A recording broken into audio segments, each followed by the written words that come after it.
A friend gifted me a bunch of coloring pages they didn't like, and I really didn't like them either. Rather than throwing them away, I decided to challenge myself to reimagine them into something unique. I came up with a bunch of ideas, I put them into a wheel, and let fate tell me what to draw. Fate gave me Cyberpunk. So I curled up on my couch for a little cozy creativity. I got my blanket, my nice fuzzy blanket, and my clipboard, and got to work. I knew I was going to have to change the wooden spokes into large rubber tires, and the horse would need to be like a cyborg or a robot. I changed the horse's neck into just a thin pole, outlined him with neon lights and a few panels. The carriage I turned into a more boxy shape with the same neon lights, and wasn't sure what to do with the man sitting in the middle, so I just left him alone for the time being.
I used a straight edge to draw my buildings and fade them off into a vanishing point.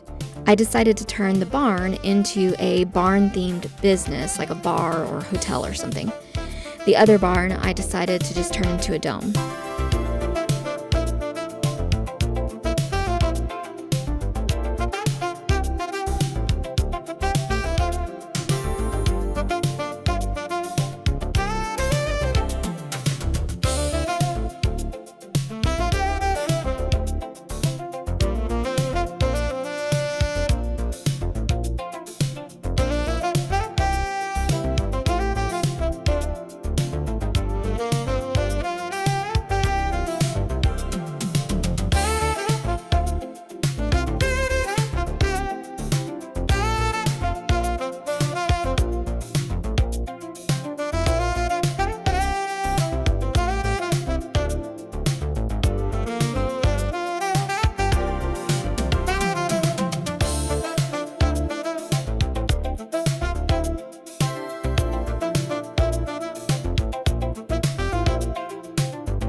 added some pink running lights along the edge of the road.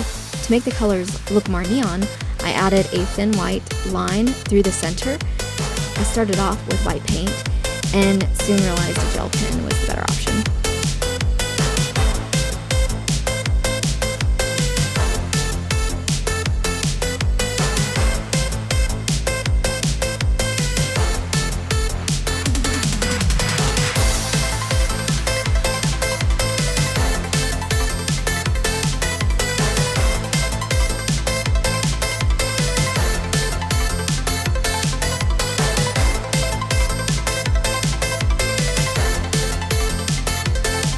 I had to break out the black paint for the tires because the pencil I used at the beginning made too many scratches in the paper. Overall, this was a big change from the original page, which is good because the original page was pretty sad.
I hope you enjoyed this video and it inspires you to challenge your own creativity and think outside of the box on your next coloring project.